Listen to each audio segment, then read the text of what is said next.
Почитуван јавен обвинител, ви благодарам за тоа што продискутиравте со одредени дообјаснувања што можеби за нас не биле јасни. И да, досега не ми било познато дека некој по завршување на 67 години може да продолжи до 70 и до 80 години доколку неговата функција, меѓутоа доколку законот е така и доколку вам не ви смета сето тоа и на македонската јавност, сето тоа е во ред.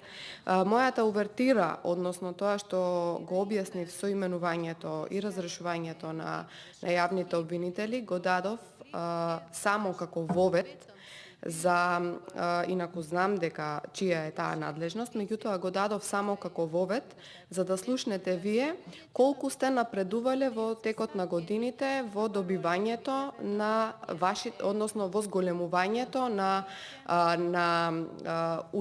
ваше удостојување од страна на власта, односно имавте барања за зголемување на средствата, за зголемување на јавните обвинители и од страна на СДСМ тоа редовно беше ветувано, меѓутоа од овој извештај видовме дека ова не се случува во реалност и дека ниту бројот на јавни обвинители, ниту средствата во јавното обвинителство не се зголемени од кога СДСМ се на власт. И ова мој вовет беше за да ви посочам дека можеби потребно е да отворите одредени истраги за кои што подоцна ќе излезе дека јавноста, македонската јавност била во право и дека бидејќи вие имате обврска да постапувате и по допрен глас, ние сме гласни овде во Собранието на Република Македонија, јавно, отворено, ги изборуваме проблемите за кои што зборува целата македонска јавност и дека овие гласови ќе стигнат до вас, а вие ќе постапите понатаму. И сега, во врска со специјалната јавна обвинителка, јас би сакала да објаснам.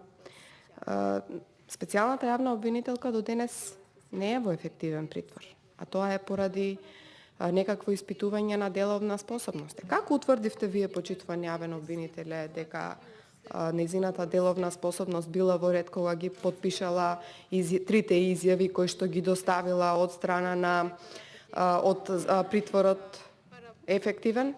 Како го вештачевте вие нејзиниот потпис дека тој е веродостоен? Дали македонската јавност ги виде овие три изјави со кои што специјалната јавна обвинителка ви ги дава предметите? И морам да ви замерам, ќе ми извините, меѓутоа мене не ми е јасно како може според тоа што ви одговара да важи законот за специјално јавно обвинителство, а за тоа што не ви одговара да не важи законот за специјално јавно обвинителство. Во еден момент зборувате како специјалното јавно обвинителство дека не го покажала тоа што требало да го покаже, дека законот не бил усогласен така како што требало да биде усогласен, а во еден момент викате дека ама јас сум немал таква надлежност и не сум можел да постапувам во моментот. Јас морам да потенцирам дека вие денес постапувате по предмети од прислушкувани разговори кои што не можат да бидат доказ во постапката, а кое што беше во исклучива надлежност на специјалното јавно обвинителство, за кое што целата македонска јавност слушна и виде како, по чие влијание постапувале во текот на своето владење и својот мандат. Затоа, може би треба малку поотворено да разговарате, доколку сакаме да има напредок во оваа држава. Измените на законите треба да потикнат токму од вас. Затоа што вие на терен, вие во суштина, односно во пракса, можете да утврдите дали постојат одредени недостатоци во законите или не постојат.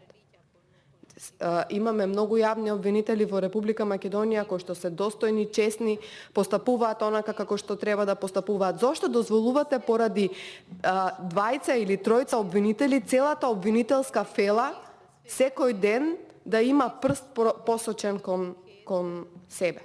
Заради тоа што меѓусебно се обвинуваат, а ги обвинува и целата македонска јавност.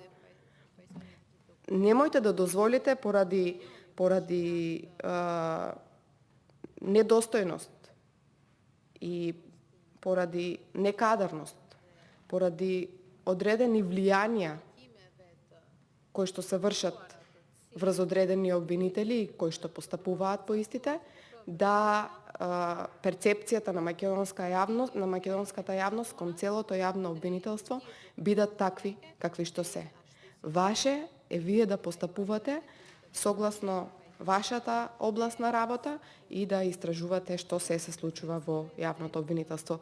И уште овој аргумент го кажавте дека прислушкуваните разговори во јавното обвинителство за кој што има два хард диска со прислушкувани материјали, ги испитувате. Колку време ви е потребно за да направите одредена истрага, заради тоа што за ова веќе 3 години зборуваме? 3 години зборуваме за одреден епилог на ова случување. Внимавајте, ова е многу битно. Зошто? Заради тоа што во овие прислушкувани разговори лежат многу тајни на јавното обвинителство во изминатиот период. Доколку вие не ги отворите и не ги покажете на македонската јавност што се случувало таму, до тогаш ние нема да имаме поверение во јавното обвинителство. Заради тоа што до тогаш ќе сметаме дека вие лично влијаете врз нивното одлучување, постапување, делување, дејствување до ден денешен. Ви благодарам.